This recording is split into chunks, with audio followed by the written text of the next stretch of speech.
ভাইয়ারা একটা পানি কিনে নেন। ভাইয়ারা আপুরা একটা পানি কিনে নেন। ভাইয়ারা আপুরা একটা পানি কিনে নেন। ভাইয়ারা আপুরা একটা পানি কিনে নেন। ভাইয়া একটা পানি কিনে নেন আমার কাছ থেকে। আমার ফ্যামিলিতে এখন আমি ছাড়া আর আমার আল্লাহ ছাড়া কেউ নেই। আসলে ভিক্ষাটাই সমাধান না, ভিক্ষা করেই যে চলতে হবে এমন কিছু না, ওই ইচ্ছে থাকলে অনেক কিছুই করা যায়। তো আমার আসলে ভিক্ষাটার প্রতি ওরকম একটা নাই, আগ্রহ নাই, তাই আমি পানি বিক্রি করেই চলি। এই পানি বিক্রির মাধ্যমে যদি কেউ খুশি হয়ে 10-20 টাকা বেশি দেয় দেয়, আর তা না হলে রাইট দামে পানি বিক্রি করি। এটা 2012 সাল থেকে আমার ইনফেকশন হয়েছিল, ইনফেকশন থেকে ক্যান্সারে চলে গেছে। ওইটাকে প্রথমত মাদুরা ফুড বলা হইতো, এখন ক্যান্সার। চিকিৎসা আসলে আর্থিক অবস্থা ভালো থাকলে হয়, আর যদি না থাকে তাহলে হয় না, চিকিৎসা বন্ধ থাকে। আর চিকিৎসা চলাকালীন ভালো থাকে, আর চিকিৎসা বন্ধ হয়ে গেলে এটা আবার ঘাও হয়ে যায়, পছন্দর এরকম আর কি। আমি একাই রুম ভাড়া করে থাকি আর এই পার্কে এসে পানি বিক্রি করি। আমার ফ্যামিলিতে এখন আমি ছাড়া আর আমার আল্লাহ ছাড়া কেউ নেই। সময়ের সাথে সাথে পরিস্থিতি পাল্টায় না, সেরকম পাল্টে গেছে সবাই। আমার জীবন কাহিনী নিয়ে কি বলবো, আমি যখন ক্লাস 9-এ পড়ি তখন আমার এই অবস্থা হয়। এ একটু সাধারণ কেটে যাওয়া থেকে এটা ইনফেকশানে ঘাও হয়। ঘাও হওয়ার পর আমার ঘরে সৎমা ছিল, আমার আপন মা ছিল না, আমার আব্বু আমার সেরকম টেক কেয়ার করতো না, চিকিৎসা করতো না। তো ধীরে ধীরে আমার এই অবস্থায় আসা আর কি। তো যখন আমি বুঝতে পারি তখন আমি নিজের চিকিৎসাটা নিজেই করি।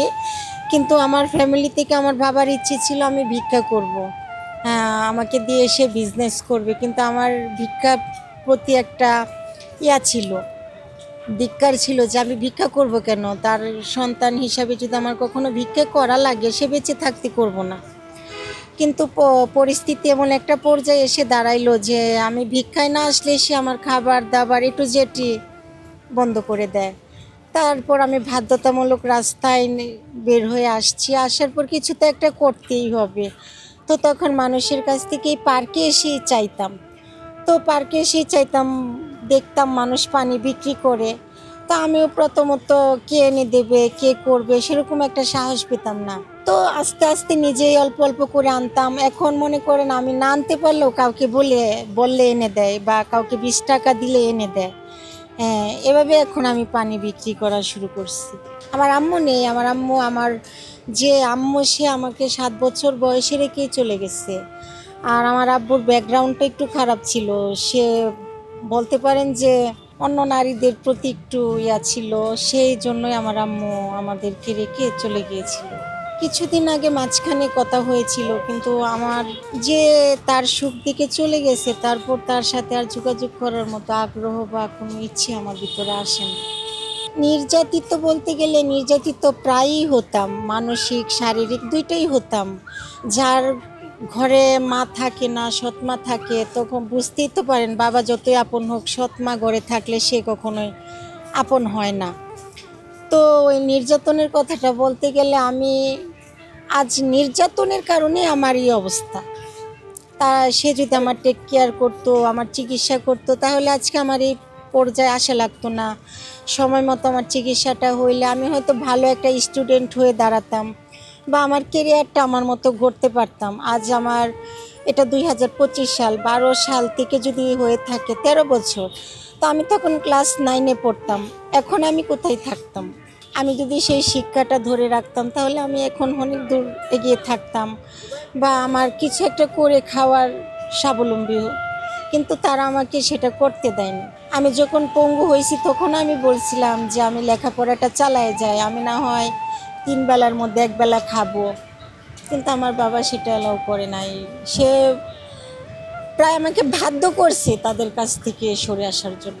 সে তখন পরিহাস করেছে যে আমি বলেছিলাম করে নাই, কিন্তু এখন সে ভিক্ষাই করতেছে। তখন আমি আবার তার রিপ্লাই দিয়েছিলাম, হ্যাঁ আমি ভিক্ষা করতেছি, এখন আমার কেউ নাই। কিন্তু তখন তো ফ্যামিলি ছিল, ফুপুরা অনেকে করছে, যা হওয়ার হয়েছে। কিন্তু আমি বলেছি যে না, আমার আর ওইখানে ফিরে যাওয়া সম্ভব না। আমি আমার কপালে যেহেতু এটা যদি লেখাই থাকে আমি বের হয়ে আসছি, তো বাকি কতটুকু আমি আগাতে পারি একাই দেখবো। পানি বিক্রি ভাইয়া, এটা যেমন 1 ক্রেট পানি বিক্রি করলে 240 টাকা লাভ হয়। এমনও সময় যে আমি সারাদিন একটা বিক্রি করি, 1 ক্রেট বিক্রি করি, এমনও সময় যা 2 ক্রেট 3 ক্রেট বিক্রি করি। এটা মানে যত দর্শনার্থী আসবে বা যারা আমার কাছ থেকে আগ্রহ করে কিনে নেবে তাদের উপরে ডিপেন্ড করে, এখানে আমার জোরে কিছু হয় না। ঘর ভাড়াটার প্রতি একটু কষ্ট হয়ে যায়, যেমন 1 মাসেরটা আরেক মাসে দিতে হয়, কিন্তু চিকিৎসাটা চালাতেই হয়। চিকিৎসা না চালাইলে এই যে ঘাও দেখছেন, এই যে ঘাও এরকম হয়ে যায় চিকিৎসা না চালাইলে।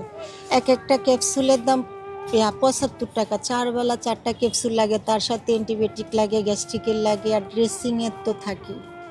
তো আমার পক্ষে এতটা কন্টিনিউ করা সম্ভব হয় না।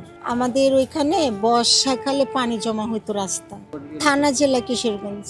আমার একটা ভাই আছে, সেও খুব কষ্ট করে চলে, রিক্সা চালায়।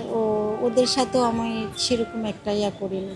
আমি দেখেছি এটা এখন ভিক্ষা জিনিসটা কারো কারো বিজনেস হয়ে দাঁড়াইছে। সুস্থ মানুষও ভিক্ষা করে, অসুস্থ মানুষরাও করে।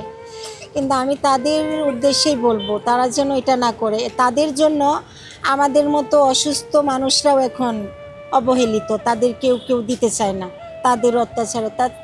তারা সেটা বন্ধ করে যেন কোনো একটা বিজনেসের সঙ্গে যুক্ত হন।